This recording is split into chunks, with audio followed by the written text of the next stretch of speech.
Bienvenidos a este programa de Ciudadanos para los Ciudadanos.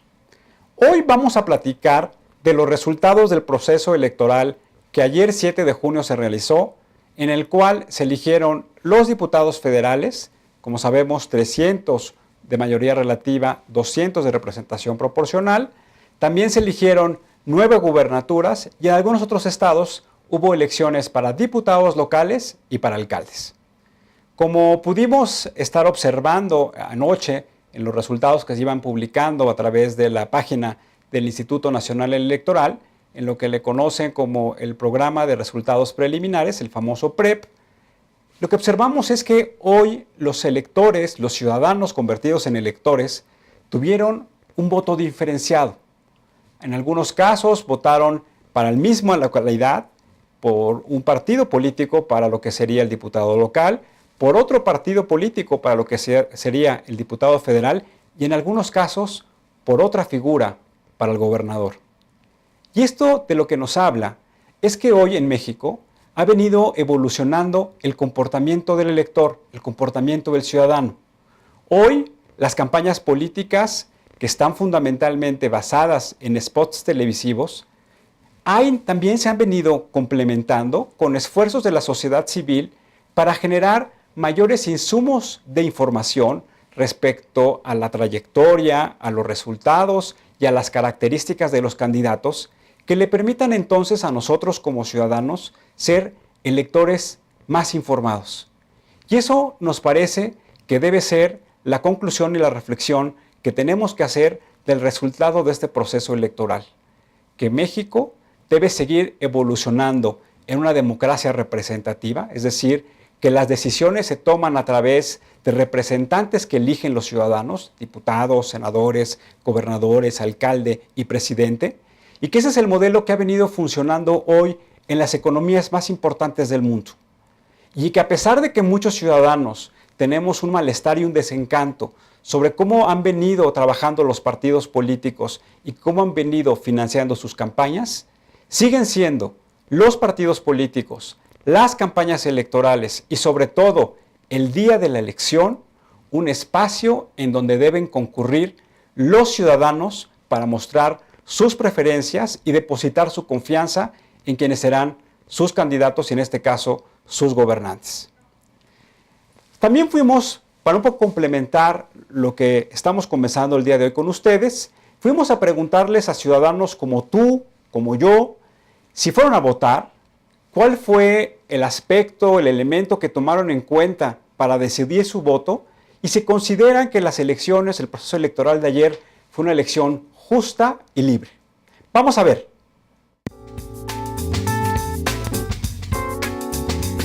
Claro que sí. Sí. Sí. Claro. Sí. No. Sí. No. Sí. No. Sí, claro que sí. No. Así es, sí. Sí. De manera razonada, la verdad es que investigué en internet. Yo soy de la delegación Tlalpan, entonces investigué a los candidatos delegacionales y también a los que participan para mi distrito, para diputados, ya sea para diputados federales y asambleístas. De lo que proponían los candidatos y todo ese tipo de cosas. Por los beneficios que puede haber en mi colonia. Pues ahora sí que por convencimiento del mejor candidato que yo consideré. Me enteré, traté de investigar un poquito sobre los que están participando en... Pues consultando las campañas de los candidatos. Investigando con medios de, por ejemplo, televisión, radio, las fichas de cada candidato y pues lo que han hecho, ¿no? De cada uno. Yo creo que sí. Y ¿sabes qué? Además me sorprendió un poco lo que pasó en Nuevo León. El hecho de que ganara el Bronco como candidato independiente, yo creo que eso hace que más ciudadanos quieran participar y que más ciudadanos quieran lanzarse como candidatos independientes. Entonces, yo creo que es muy importante y para mí sí fue justo. No lo creo, siempre es difícil, ¿no? Saber esta situación. En mi entidad, sí. Dentro de lo que cabe, sí. Sí. En términos generales, sí, para el país, sí.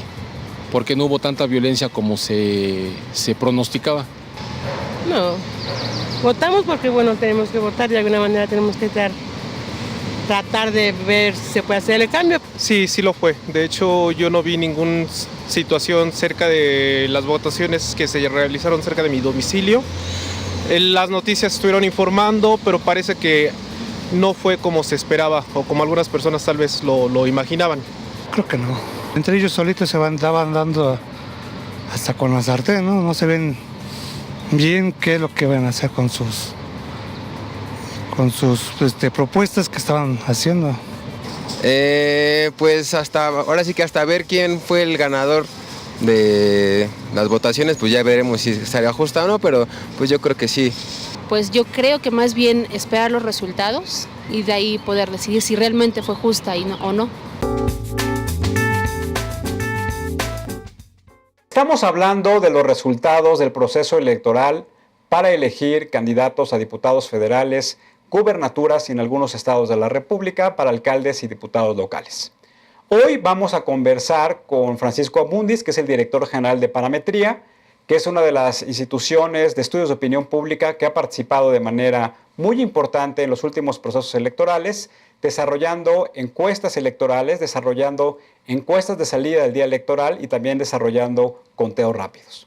Y también, como lo hemos hecho en los últimos programas, nos acompaña Alfonso Rodríguez, con el cual vamos a hablar de los resultados que hoy están presentes en el programa de resultados preliminares publicados en el Instituto Nacional Electoral. Alfonso, buenas noches. ¿Cómo estás, Tulio? Muy buenas noches. Alfonso, vamos a pedirle a la producción si nos pueden presentar la gráfica de cuáles fueron los resultados que hoy están publicados respecto a los candidatos ganadores para gobernadores.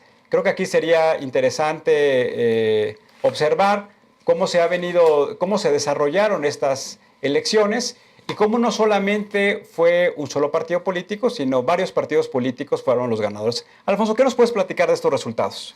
Pues mira, Tulio, decirte que en primer lugar el PAN parece que tiene 2 gobernaturas, que es el estado de Baja California y el estado de Querétaro. Está todavía... Baja California Sur. Baja California Sur, es correcto, sí, Baja California Sur. Y Querétaro, y está pendiente, está disputado entre el PRI y el PAN todavía a esta fecha, es San Luis Potosí. El PRI tiene ventaja en Campeche, en Colima, en Guerrero y en Sonora. El PRD tiene ventaja en Michoacán y, como todos sabemos y nos ha sorprendido, el Bronco se lleva el estado de Nuevo León. Como sabemos y lo hemos platicado mucho en este programa, en este proceso electoral se inauguraron los candidatos independientes. Y llama mucho la atención que, de acuerdo a los resultados del PREP, hubo un candidato independiente que ganó para gobernador, en este caso el de Nuevo León. Hubo un candidato independiente que ganó para una alcaldía, que es el caso de Morelia, si es que los resultados del PREP se confirman. Y hubo un candidato para diputado, que fue el caso de Manuel Cloutier en Sinaloa. Entonces, eso lo que nos llama es que hoy ya la sociedad civil tiene un camino alternativo para poder participar, que es el de los candidatos independientes, y nos da mucho gusto que hoy haya 3 candidatos independientes ganadores. Sí, correcto, nos da muchísimo gusto, sobre todo porque participamos de la mano con las organizaciones de la sociedad civil para presionar y lograr que existieran los candidatos independientes. Y otra cosa que es interesante también decir, Tulio, es que pues bueno, se abre la posibilidad de que se participe de manera distinta, ya no mediante un partido político, pero también este éxito que tuvimos en esta elección de tener un gobernador, un presidente municipal y un diputado, también ese éxito muestra que es muy difícil que un ciudadano de a pie también pueda acceder a ese privilegio de ser un candidato independiente, y yo creo que debemos ir y exigir modificar la ley para que más ciudadanos puedan participar. Vamos a pedir a la gente de producción si nos ayuda a poner una gráfica en donde lo que hicimos es que tratamos de identificar cuál fue el resultado de los partidos ganadores en las principales ciudades del país en donde hubo elección. Y como podemos observar, por ejemplo, no sé si quieres comentarlo, Poncho, este resultado que lo tenemos aquí, que está presentándose en la gráfica en la pantalla. Como vemos, por ejemplo, en el caso de Baja California Sur, el gobernador ganador fue del PAN y también la capital fue el del PAN. Como vemos en el caso de Campeche, pues también el ganador fue del PRI y la capital es del PRI. Pero la segunda ciudad más importante, que es Ciudad del Carmen, la ganó el PAN. En Colima ganó el PAN también. Igual que la gubernatura. Igual que la gubernatura. No, perdón, bueno, todavía no está definiéndose. Y parece que está definiéndose a favor del PRI. En el Estado de México, el PRI ganó en Toluca, el PAN ganó en Naucalpan y en Huixquilucan, el PRI también ganó en Tlanepantla y en Ecatepec, el PRD ganó en Neza y el PRI ganó en Chalco. Es importante estos municipios porque es la zona conurbada de la Ciudad de México y es donde hay una parte muy importante del electorado a nivel nacional. En Guanajuato, Guanajuato capital se la lleva el PRI, el PAN se lleva León, Celaya e Irapuato. Que sabemos que ahí es un corredor industrial que ha sido la parte de crecimiento económico del Bajío. Que junto con Querétaro, que también se la llevó el PAN, que lo vamos a platicar aquí un poquito más adelante. Luego en Guerrero, Chilpancingo y Acapulco se los lleva el PRI y Zihuatanejo se los lleva el PRD. Jalisco, que se lleva la capital Guadalajara, el Movimiento Ciudadano. Puerto Vallarta también el Movimiento Ciudadano, Tlaquepaque el Movimiento Ciudadano y Zapopan el Movimiento Ciudadano. Aquí es clarísimo que fue un gran trabajo del partido del Movimiento Ciudadano en Jalisco. Es el gran ganador en Jalisco y eso llama mucho la atención porque a diferencia de otros estados en donde vemos que hay una alternancia de partidos políticos de los tres principales, PRI, PAN y PRD, en el caso de Jalisco sí hay una participación fundamental del Movimiento Ciudadano. En Michoacán, como ya lo comentabas, es el candidato independiente quien se lleva la presidencia municipal. En Morelos pues es Cuauhtémoc Blanco, que también es una novedad que haya ganado este personaje. En Nuevo León gana en Monterrey, gana el PRI. En San Pedro Garza gana el PAN. En Querétaro, como ya lo platicábamos, gana el PAN tanto la gobernatura como la alcaldía. En San Luis Potosí gana el PRD. Gana el PRD y la gobernatura la gana el PRI. Y la gobernatura la gana el PRI. En Sonora la gana el PRI y en Hermosillo también gana el PRI, en la capital. En Tabasco, en Villahermosa la gana el PRD.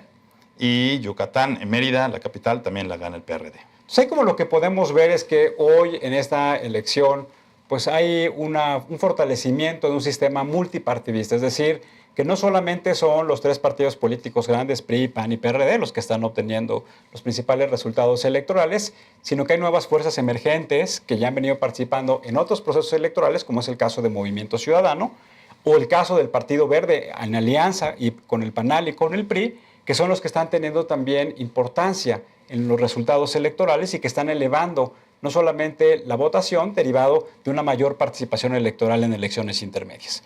Vamos a pedirle a la producción si también nos puede presentar la gráfica en donde podemos observar la composición de la Cámara de Diputados con base en las proyecciones que ayer publicó en la noche el consejero presidente del Instituto Nacional Electoral, Lorenzo Córdoba, y que eso nos habla un poco de cómo va a ser la composición de la Cámara de Diputados para los próximos 3 años. No sé si quieras comentarnos, Alfonso.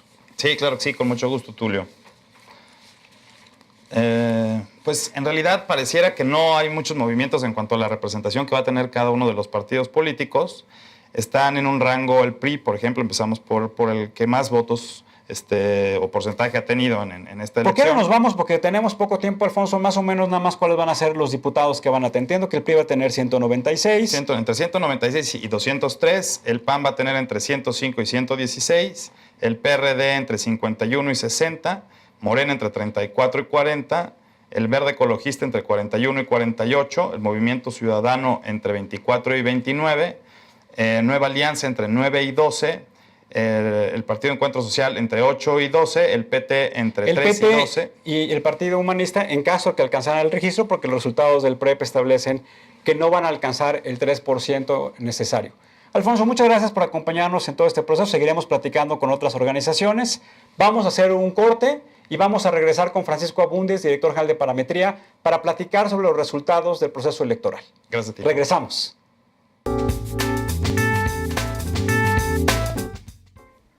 Estamos hablando de los resultados del proceso electoral del día de ayer, 7 de junio. Y para eso hoy nos acompaña Francisco Abundis, que es el director general de Parametría, que es una institución que se ha dedicado durante los últimos años a realizar estudios de opinión pública que no solamente están relacionados con analizar del comportamiento del electorado, sino también con pautas y comportamientos de diferentes grupos de la sociedad. Francisco, muchas gracias por acompañarnos el día de hoy. Al contrario, muchas gracias por la invitación. Pues primero preguntarte, con tu experiencia que has tenido en muchísimos procesos electorales, ¿cuáles consideras tú que son las 3 características fundamentales que distinguen al proceso electoral de ayer? Yo creo que fue un buen proceso para los niveles de participación que tenemos de 47%, lo que termine resultando. Creo que debemos de congratularnos porque eso implica que seguimos teniendo la capacidad de procesar nuestras diferencias sociales, conformidad, aprobación o desaprobación de nuestras autoridades por un medio pues democrático, institucional. Yo estoy de acuerdo con que pues, los partidos son mejorables, son corregibles, con que tienen muchos problemas, pero creo que a veces se pierde de vista el valor que es tener algo como el INE, algo como el sistema electoral y algo como el sistema de partidos.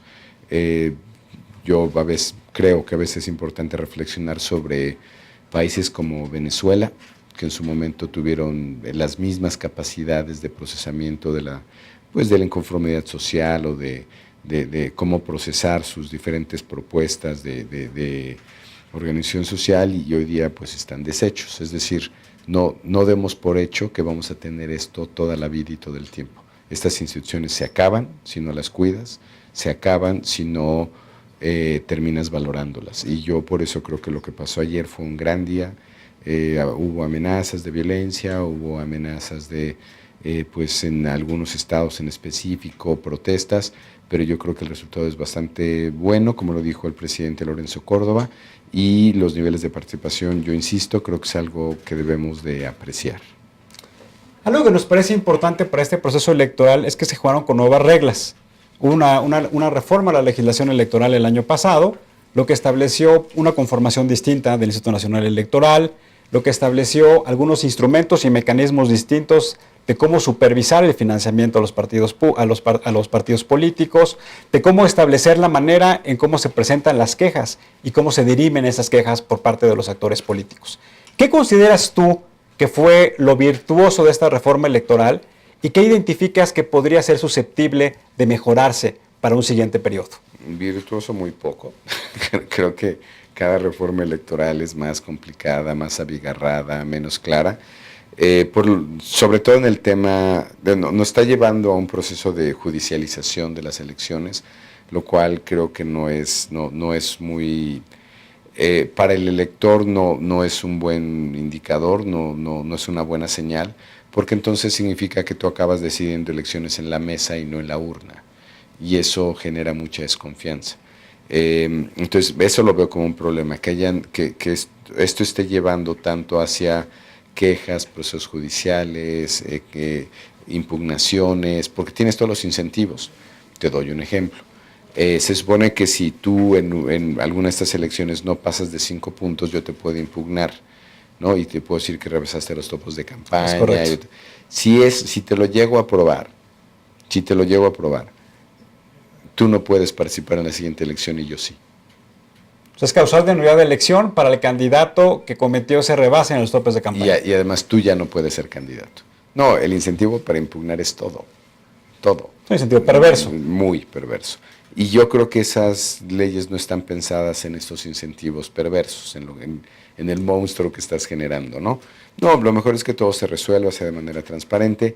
Y lo otro que creo que es preocupante, no solamente con esta ley, sino con otras que son aprobadas por los partidos políticos, que una vez aprobadas, los partidos políticos que las propusieron son los primeros que se encargan de violarlas. Es decir, ya tienes una intención de lo que va a hacer con esa ley, de cómo le vas a dar la vuelta, y entonces así está muy complicado que tengas un proceso transparente y que tengas un proceso que todo ciudadano le pueda parecer atractivo, asimilar, entender que se hace una práctica democrática, porque todo proceso va a ser irregular. Y eso, más allá de la ley, ya pasa por un tema de práctica, por práctica ciudadana, ¿no? Digo, tal vez el ejemplo más ilustrativo, emblemático, es un partido como el Verde, que lleva todo al límite de la ley, que además, irónicamente, a juzgar por los resultados de esta elección, no necesariamente le dio muchos beneficios o ventajas, ¿no? Sino más bien al revés, pero le podría haber dado beneficio y ventajas. Y al final todo te lo estás llevando al límite de la ley y lo acabas judicializando. Me parece que ese es el tipo de prácticas que no ayudan mucho, porque pues estás, nuevamente, creo que estás retando a una institución o una práctica que es con la que damos por hecho, contamos, y si esperas que la ley te corrija, no es un tema de leyes, es un tema de comportamiento, igual que el comportamiento ciudadano, comportamiento político. La ley no necesariamente te va a resolver todos esos temas, ¿no? Antes de entrar, porque sí me gustaría que profundizáramos en cómo ha sido la evolución del comportamiento de los electores, de los ciudadanos, cuando van a sufragar su voto. Antes de eso, me gustaría preguntarte, hoy los partidos políticos, como bien tú lo dices, es la instancia de representación. ¿Tú has identificado que ha crecido el desencanto de los ciudadanos hacia los partidos políticos? Y ese desencanto, si se ha cristalizado en esta elección al tener mayor votos nulos o al tener una diversificación del voto en las diferentes posibles candidatos para diputado local, para diputado federal, para gobernador. Pues mira, yo sí creo que tenemos un elector más complejo, más sofisticado, más, dice un dicho de un viejo político estadounidense, O'Neill, que toda la política es local. Yo creo que es lo que nos está pasando. Toda la política es local y además cada vez la política se está haciendo de electorados más segmentados, que es lo que te dice el resultado de esta elección. Había 10 fuerzas en pugna, 8 acaban obteniendo registro, pero eso te habla de opciones políticas muy distintas. Puede que hay quien las encuentre similares o las agrupe como una sola plataforma, pero en realidad son opciones políticas distintas y también en alguna medida, aún nuevamente con las limitantes que ponía la ley a cada una de estas fuerzas políticas sobre cómo comunicar, ¿no? Spots de 40 minutos no te da para nada muy sesudo, ni muy elaborado, ni muy articulado. Entonces te da para un jingle, ¿no? Bueno, malo, te da para algún par de ideas, pero en realidad te da poco para elaborar. Entonces, dadas esas limitantes, tampoco es como que los partidos puedan comunicar tanto. Yo creo que sí estamos, por lo menos lo que muestran las campañas son electorados más diversos, más con causas o con preocupaciones más específicas, y eso entra dentro de una teoría liberal, teoría democrática. Es decir, somos un país diverso, ¿no? Somos el país de habla hispana más grande del mundo. Somos un país que, dado este electorado, pues nos estamos pareciendo más, toda proporción guardada, a Brasil, Europa. No, a diferencia de la traducción anglosajona estadounidense con la que nos gusta compararnos, no todo cabe arriba de esas dos sombrillas, ¿no? O sea, no todo puede ser republicano, demócrata, laborista, conservador. Aquí estamos más en una tradición de Europa continental donde tienes extrema derecha, derecha cristiana, centro, centro izquierda, izquierda radical. Se está pareciendo un poco más a eso. ¿Y tú podrías, en los estudios que has venido realizando, no solamente para procesos electorales, sino a lo largo de la vida del país, que hoy tenemos un elector más informado, un elector más exigente y un elector que realmente quiere asumir la responsabilidad de vigilar la actuación del gobernante, o en este caso del legislador? Yo creo que los dos primeros sí, el tercero no estoy seguro. Sí es más informado, no hay aunque no quieras información la vas a tener. Y luego si la buscas vas a tener más de la que quieres. Y luego con el problema de que una cosa es tener la información, otra es poderla procesar, otra es poder entender qué es esa información que te está llegando, que no está fácil, ¿no? Dada la complejidad de la vida pública, de la política pública. Luego sí, yo creo que pasas de eso a un nivel de demanda y de insatisfacción y casi de acusación, donde yo no veo al ciudadano muy comprometido es el tema de supervisión y el tema de hacer otras tareas que son de tarea ciudadana, ¿no? No sé, hace rato lo decías, ¿no? En este programa ustedes han hecho revisión de plataformas, pues buena parte del ciudadano o los medios, ¿no? Que en realidad es buena parte de su labor, tendrá que ser lo que dicen o lo que la expresión en Estados Unidos es un fact-checking, ¿no? Es voy a checar los hechos. De veras eres quien dices que eres, de veras estás a favor de esto, tu récord indica eso. Es decir, el fact-checking es si es coherente lo que me estás diciendo con tu récord, ¿no? Son cosas mínimas, pero esas las hacen los ciudadanos. Es decir, que todavía los electores mexicanos tenemos una tarea pendiente, que es establecer mecanismos sencillos, ágiles, eficientes, muy accesibles, para poder establecer esa rendición de cuentas del ciudadano hacia los legisladores, en este caso de los gobernantes. Entre otras, ¿no? Pero en la parte informativa, sin duda, ¿no? Digo, toda la campaña de voto informado de la UNAM, por ejemplo, es muy buena, ¿no? Que es difícil de cumplir porque uno está muy complicado saber quién es tu representante cuando ni siquiera sabes en qué distrito vives. Es correcto. ¿No? En una elección. Y también es interesante en lo que pasó en esta elección, en las tasas de participación, cómo se refleja nuestra concepción de poder y lo que creemos que te resuelve la vida pública, privada. ¿Por qué votamos en 60% para un ejecutivo? Porque ese sí te resuelve, ¿no? Porque el gobernador sí te resuelve. Porque lo ves como un instrumento mucho más eficaz. Y nadie se da cuenta de la importancia del Congreso. Por eso votamos a 40, ¿no? Aquí en este programa, Paco, Francisco, un poco lo que siempre dijimos es que desde nuestro punto de vista el legislador no solamente es el que promueve y aprueba leyes, sino que tiene 3 tareas fundamentales, que es la aprobación del presupuesto de egresos, la participación en la aprobación de la ley de ingresos y sobre todo en la aprobación de la cuenta pública, que son 3 mecanismos fundamentales para poder orientar la política pública y ser eficiente y atender las demandas de los ciudadanos. En ese sentido, un poco también me gustaría preguntarte, ¿cuál consideras tú que son los elementos que más impactan durante una campaña electoral a los ciudadanos? Yo creo que depende de la campaña, de lo que esté de por medio. Para fortuna creo que cada vez los escándalos personales de candidatos, personajes importan menos, cada vez importa más otra vez su récord, algo de propuesta. Y en términos de comunicación sí importa mucho que seas capaz de que tú le puedas proponer al electorado algo sensato.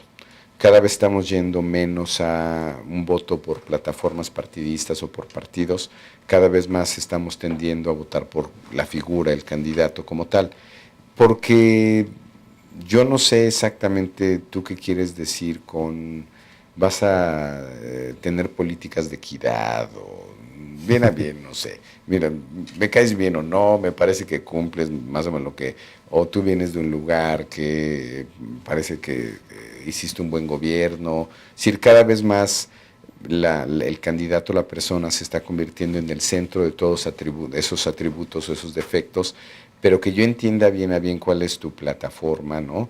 Si más menos tenencias, si más menos IVA, si, digo, la parte fiscal de hecho es de las que se entendería mejor, ¿no? Pero hay otras que están muy complejas para entender exactamente, ya ni siquiera que me la propongas, ¿cómo la vas a lograr?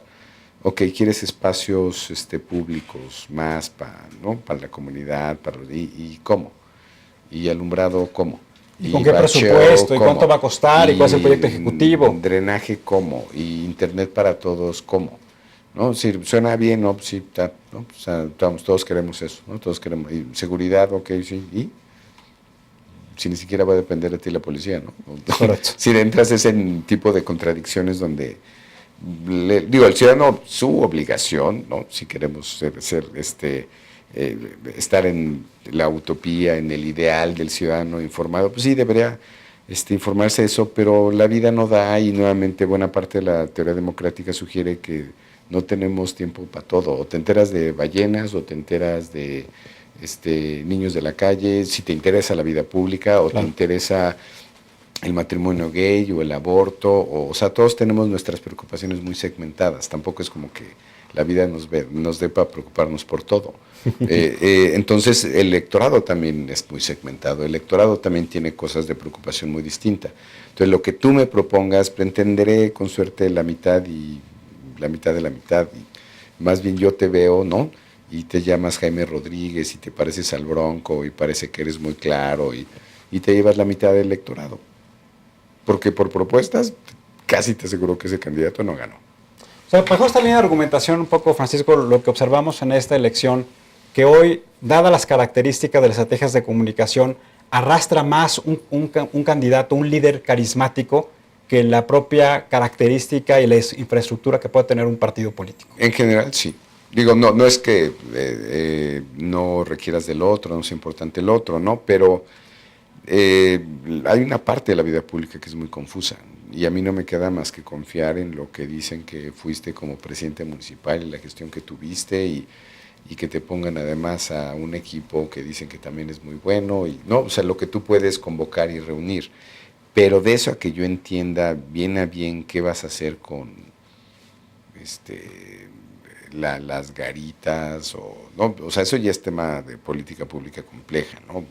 Podemos poner varios ejemplos, ¿no? Pero No está fácil, ¿no? Yo confío. Y luego, y si en la parte que entiendo, igual sí me gusta, ¿no? Tal vez a lo mejor sí me gusta, pero en general a pocos ciudadanos les da la vida para realmente enterarse si lo que tú vas a proponer es sensato o no. Es correcto. ¿No? La verdad es que yo necesito esto que en comunicación se llaman heurísticos.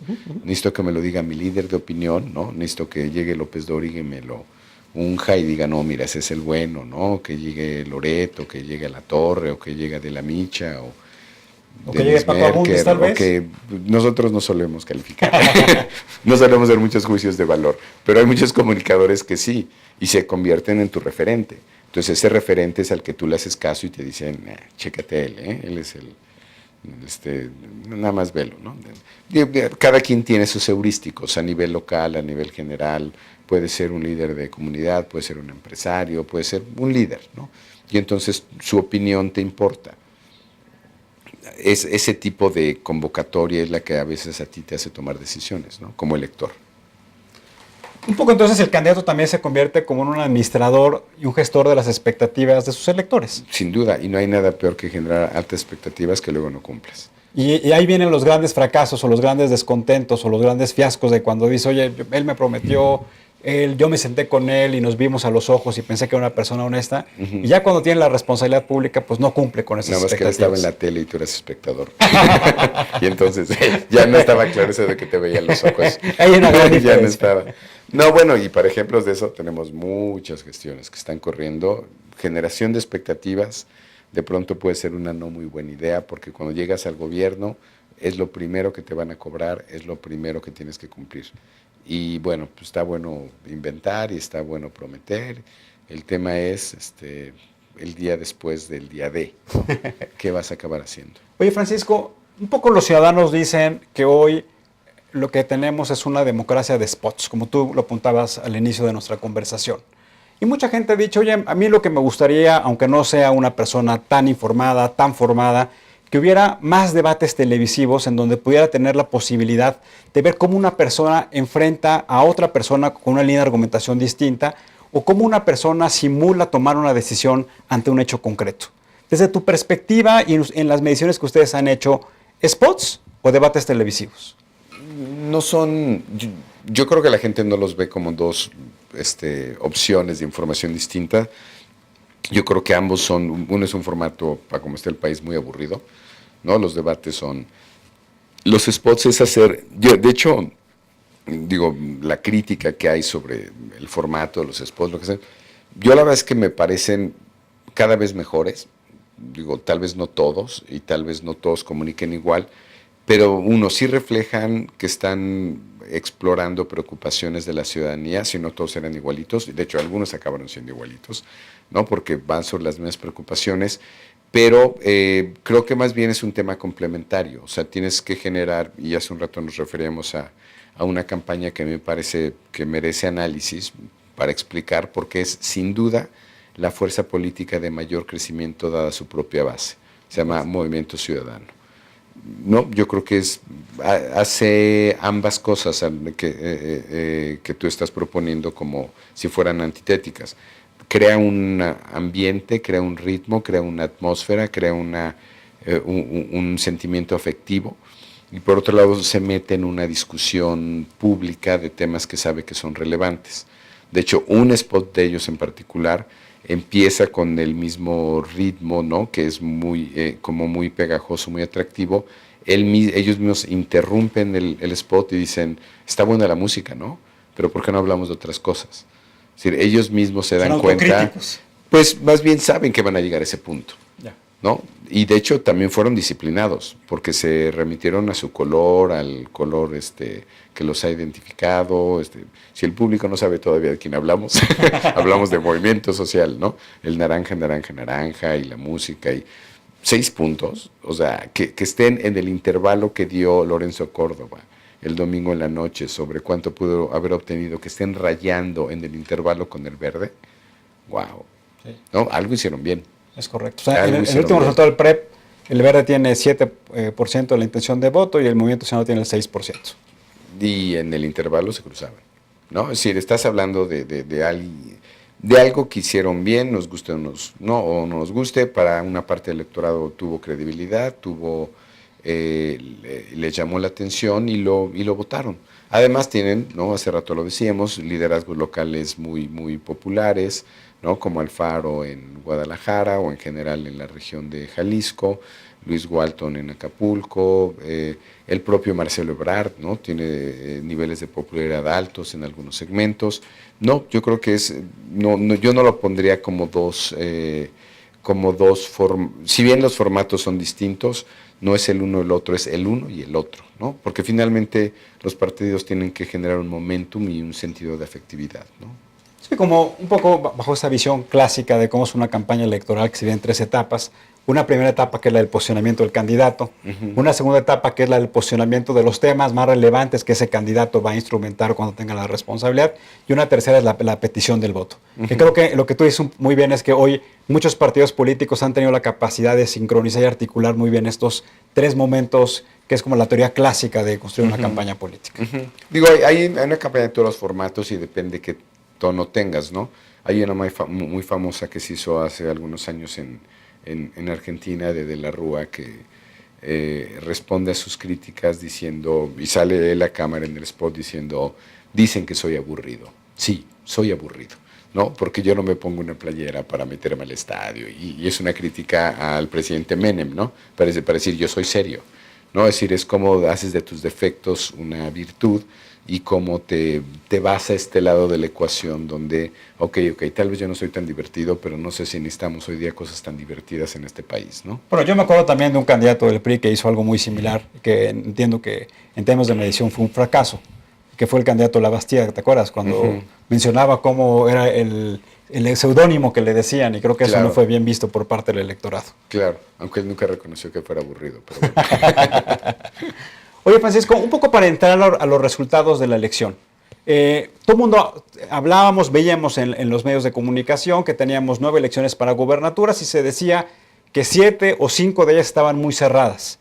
Y todas las encuestas previas al proceso electoral se hablaba de que no se estaban publicando porque las diferencias estaban dentro del margen de error. Y vimos el día de ayer que algunas de estas elecciones para gobernador, como puede ser el caso de Nuevo León, pues se abrieron de una manera muy significativa, 10, 20 puntos porcentuales de diferencia. ¿Qué fue lo que sucedió en los instrumentos de medición pública que no identificaron cuando se levantaron las encuestas previa a la jornada electoral y al resultado final que hoy lo estamos viendo en el programa de resultados preliminares? Sí, nada, yo creo que cometemos el error en el gremio de sobrevender la información que podemos generar. Pocas veces hablamos de los límites que tiene este método, de lo falible que es, y pues nada más claro que este ejemplo, ¿no? Si estamos hablando de una diferencia de 25 puntos entre el primero y el segundo lugar, ¿no? Si el PREP acaba confirmándose, que es lo más probable. Estamos hablando del caso de Nuevo León. Del caso de Nuevo León, ¿quién puede medir eso? O sea, ¿quién puede medir ese tamaño de voto oculto? Porque no hay otra explicación. Digo, puede que la gente haya... Te digo porque además aquí la prueba clave, ¿no? Es el exit poll. Porque una cosa es cuando mides previo, es correcto, depende de qué distancia tienes, pero otra cosa es cuando mides el día de la elección. Los exit polls suelen ser muy precisos. De acá para acá, de las preelectorales al exit poll, puede haber cambiado la gente, ¿no? Sí, se movió, se llama volatilidad. Otra puede que nos hayan mentido de manera deliberada, ¿no? Yo te pregunto y tú acabas haciendo otra cosa. O una tercera fuente es, yo te pregunto a ti, pero el que termina votando es alguien más y tú no fuiste a votar, pero yo te entrevisté a ti. De acuerdo. ¿No? Entonces, son 3 condiciones que tienen que cumplir para medir bien de acá para acá. Estamos teniendo, depende de la elección, hay algunas que salen bastante bien, ¿no? Otras por condiciones políticas más que propiamente del método, frecuentemente, porque la población está muy estresada, le están metiendo mucha presión, hay campañas sucias, hay programas sociales, no es tan bien como que tenemos un elector libre, ¿no? O sea, también el elector está bastante estresado, ¿no? De acuerdo. Bueno, entre esto y esto pasan muchas cosas. El problema es cuando aquí, ya ni siquiera aquí, puedes medir bien, porque eso significa que tú fuiste a votar, sabes, no, ya no es un problema de memoria, ya no es un problema de, no te acuerdas qué hiciste o me dijiste otra cosa lo que ibas a hacer. No, si eres tú fuiste a votar y yo te agarré fuera de la casilla, ya no entrevisté a pues otro. Estás refiriendo al exit porque es la encuesta de salida. La encuesta de salida. O sea, si ahí ya tenemos errores de 20 puntos, no, bueno.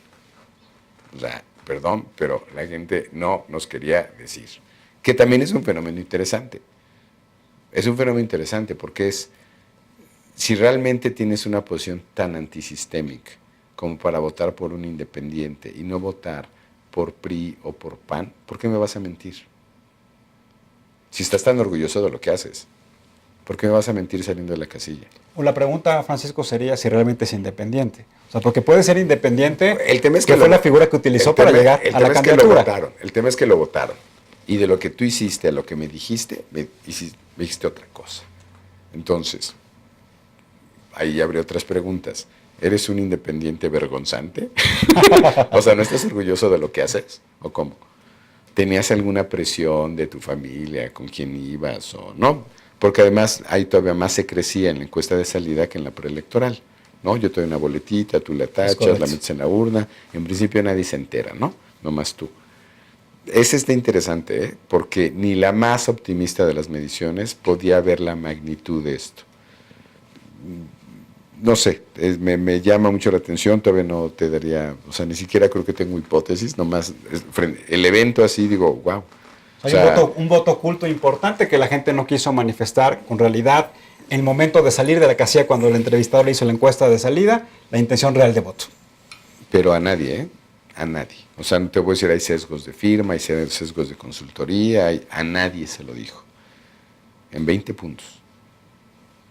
Hay un tema ahí, o sea, los regios igual y no son tan bravos como dicen, o no sé, o sea, ¿por qué no te dicen lo que hacen? ¿No? Si ya lo hicieron y si es un voto tan molesto, si es tan antisistémico, si querían... bueno, y además el nivel de sofisticación, porque todo ese voto a nivel Congreso se dividió entre PRI y PAN. Es correcto. Fue con absoluta conciencia.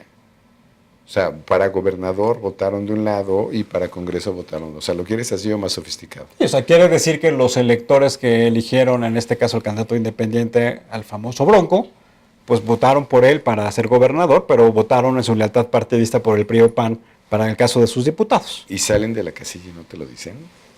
No sé, tema me deja todavía muy intrigado. Pues será un tema que tendremos que seguir conversando en otra ocasión. También me gustaría preguntarte, hoy también lo que observamos en el proceso electoral es una composición en donde va a tener la mayoría el PRI en su coalición parlamentaria que tenga con el PANAL, con el Partido Verde, seguramente el Encuentro Social. Y eso entonces lo que le va a dar es una dinámica distinta a la agenda legislativa de los próximos 3 años. Tenemos reformas que se han venido aprobando, pero que las leyes federales, las leyes reglamentarias, las leyes generales todavía tienen que seguirse discutiendo, como el tema de corrupción, como el tema de transparencia, parte de la reforma energética, alguna instrumentación de la reforma educativa. ¿Cómo vislumbras tú la composición del Congreso y cómo va a actuar el Congreso en los próximos 3 años? Tienes márgenes de maniobra mayores si llevas 250 más 1, de nuestros 500 diputados tienes mayoría absoluta, te permitirá distribuir mejor el presupuesto, no mejor en términos partidistas o de gobierno, simplemente administrarlo mejor, porque dada la situación económica que tenemos, pues va a haber muchos estados peleándose y disputándose puentes y carreteras y caminos, y ¿no? Para lo que sirvan los recursos, programas sociales. Entonces, qué mejor que haya alguien que lo administre, porque sí se preveía que si no lograban esta mayoría, eso iba a ser más que una cena de negros, o sea, iba a estar muy complicado. Entonces, eso yo lo veo bien, y luego viene todo el tema de las reformas secundarias, leyes secundarias a las reformas estructurales, y eso yo creo que también va a ser mucho más ordenado, por lo menos mucho más coherente. Entonces, yo veo una buena capacidad de maniobra, y eso no te salva del 18. O sea, más vale que lo hagan bien, ¿no? Para llegar a un 18 más cómodo. Otra pregunta, Francisco. Se habló mucho del famoso voto nulo. Y hubo muchos académicos que estaban en contra de nulificar el voto y otros estaban a favor de él. Hoy en la elección vimos, los resultados del PREP, ahorita que estábamos antes de iniciar el programa, estábamos viendo que más o menos es el 5% del electorado que participó para la elección federal. Está en los términos más o menos como se han dado en otros procesos No mames, electorales. Está igual que 2009. O sea, quiere decir que esta campaña del voto antisistémico, de nulificar tu voto... Igual que 2009, hay un no voto tuvo un impacto sustancial. significativo. No. Hubo un voto, tal vez por concentración puede ser, no en el agregado. Tuvo normalmente de 5 votos, 2 son accidentales y 3 son nulos en estas campañas. Entonces vamos a tener casi lo mismo que en 2009. En 2009 tuvimos eso. 2/5 partes era voto accidental, ¿no? Te saliste de la casilla, votaste 2 opciones que no correspondían, tachaste la boleta por accidente, en fin, eso es voto nulo accidental, y luego ya viene el nulo deliberado. Pero realmente, digo, de lo que yo vi en el PREP no pasa el 5%, lo cual corresponde al histórico del peor año, que es 2009. Ahora, también lo que observamos es que algunos partidos tuvieron un nivel de votación mucho menor que en elecciones intermedias anteriores, pero si lo vemos en la distribución de las posiciones en el Congreso, parece que conservan las mismas distribuciones. Entonces, eso quiere decir que tuvieron una votación mucho más homogénea en los 300 distritos electorales. Esa sería la primera explicación. Y hay quien le pasó más bien lo... Digo, el problema de tener un voto alto, disperso, es que no ganas distritos. Lo mejor que te puede pasar es tener un voto alto concentrado, de tal manera que te lleves distritos. Digo, pasó en muchas jefaturas delegacionales, aquí en la Ciudad de México, pasa en muchos estados, distritos. No hay necesariamente, no somos un sistema electoral o de representación que solamente tenga diputados de mayoría, tenemos también los de representación proporcional. Si tuviéramos solo los de mayoría, el efecto habría sido mucho mayor. El caso de la Gran Bretaña es emblemático. Ahí en preelectorales y resultado hubo una subestimación de los conservadores de 4.2, sobreestimación de los laboristas de 2.4, agregado 6.6 por ahí, y eso fueron 100 escaños en el Parlamento británico. De estar en un empate, de una diferencia de 8-10, acabaron 331 contra 232. No, digo, no tenemos ese sistema, pero ciertamente es muy distinto el porcentaje que obtienes en preferencia al que obtienes en curules. En la encuesta que me diste en todo este proceso electoral, ¿identificaste que hay una mayor confianza del ciudadano hacia la autoridad electoral, no solamente al INE, sino también al Tribunal Federal Electoral? ¿O notaste que se ha venido también erosionando bajo esta idea que mencionaste hace un momento de la judicialización, bajo las nuevas reglas del juego electoral? Creo que está afectando que no haya un solo criterio para este tema. Creo que está afectando que no sea el criterio, que el del tribunal difiera del INE. Sí está cuestionando las propias, o las autoridades se están cuestionando a sí mismas porque no tienen el mismo criterio. Pero yo no veo cuestionado ni al árbitro, ni al proceso, ni... Me parece un exceso cuando se habla. Hay una crítica a nivel clase política, a veces medios de comunicación, pero eso ya abajo depende de que tengas tu credencial de elector, que puedas cobrar tu cheque en el banco y que te den tu identidad como primera función del INE, irónicamente. Más importante aún que hacer elecciones. Y que es un poco lo que tú mencionabas, Francisco, que es importante que respetemos la institucionalidad. Pues yo creo, o por lo menos valorar lo que tenemos, porque esto de andar pateando el pesebre a mí me pone nervioso porque, no, de verdad, o sea, yo conocí una Venezuela con adecos, copellanos, partidismo, una Venezuela democrática. Ver lo que le está pasando hoy a ese país, yo sí me preocupa mucho cuando la gente dice tantas barbaridades sobre los partidos. Y digo, no hemos llegado al que se vayan todos, y ojalá y nunca lleguemos, y ojalá y corrijamos nuestra vida pública antes, pero yo creo que esas cosas no hay que tomarlas por hecho y como que van a durar siempre. Sí, tenemos un sistema de partidos muy respetable, un instituto electoral muy respetable, corregibles sin duda, malas prácticas sin duda, pero de eso a no contarlos, yo creo que estamos, de pronto no tenemos conciencia de lo que sí tenemos, ¿no? En las mediciones que hicieron ustedes, ¿cómo visualiza el ciudadano al candidato independiente? O sea, esta es la primera vez que hay candidatos independientes. Desde nuestro punto de vista, le hemos dicho mucho en este programa. Nosotros participamos junto con muchos de la sociedad civil empujando estas candidaturas. Nosotros lo que planteamos que fuera el 0.26%, no el 3% hoy como requisito para poder acceder a una candidatura independiente. ¿Cómo lo están midiendo y cómo lo está viendo el electorado? No es fácil de medir. O sea, es más como lo muestra este ejemplo del Bronco, también del de Cuauhtémoc Blanco, también... yo creo que es un elemento nuevo para el electorado, lo acepta bastante bien y me parece que es una buena salida de sociedad civil. Veremos qué tanto se ocupa o cuánto prospera. Pero yo creo que en términos de medición es difícil, pero sí estoy viendo altos niveles de aceptación por parte de la sociedad. Francisco, algo que consideramos, ya estamos concluyendo, esta es la pregunta para cerrar el programa. Nosotros pensamos que los ciudadanos debemos tener siempre confianza en lo que hacemos, confianza en las instituciones y confianza en todos los que participan en el juego democrático.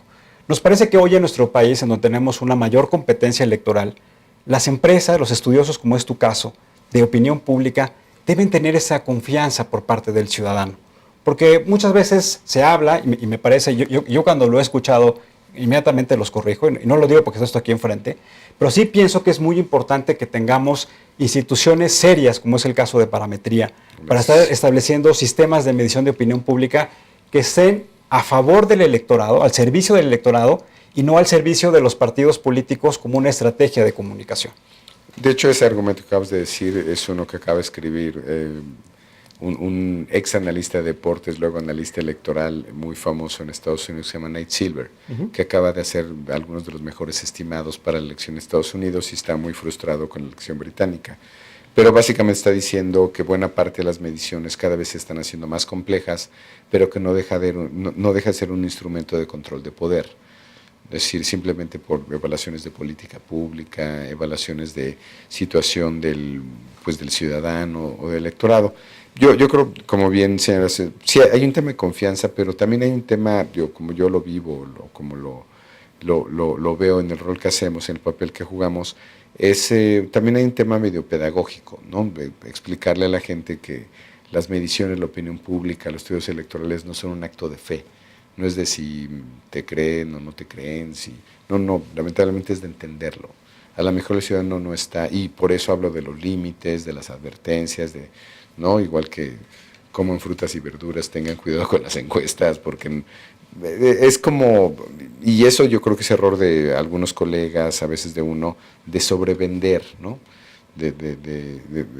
No puedes prometer cosas que no vas a entregar, ¿no? Mejor dicho otra vez en inglés, don't promise things you cannot deliver, ¿no? O sea, entonces yo creo que a veces con tal de querer ganar esta confianza, se prometen cosas que el método no ofrece. Y olvídate de la voluntad de cada uno, el método no da para eso. O sea, de lo que dependemos, aún si modelamos, perfeccionamos, metemos otras preguntas, estimamos.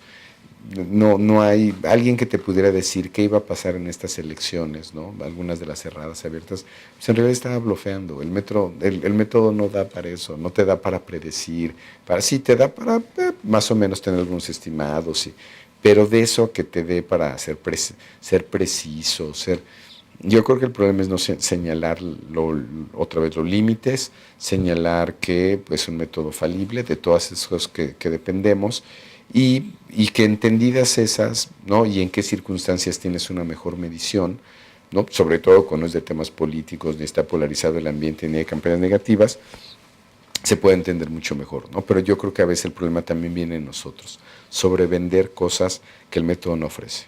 Francisco, muchas gracias por acompañarnos. Al contrario, un gusto. Y gracias por siempre tener información pública de los resultados de todos los estudios que ustedes hacen, que nos parece que para nuestros amigos es importante poder conocer cuáles son los valores, cuáles son las expectativas y cuáles son las pautas de comportamiento de los ciudadanos con diferentes temas. Pues es sociología básica. Es ¿no? correcto. ¿Quiénes somos? Sociología básica, pero accesible para el ciudadano. Así es, lo intentamos. Amigos, muchas gracias por acompañarnos. Nos vemos en la próxima sesión y recuerden, ante todo siempre, seamos buenos ciudadanos. Muy buenas noches.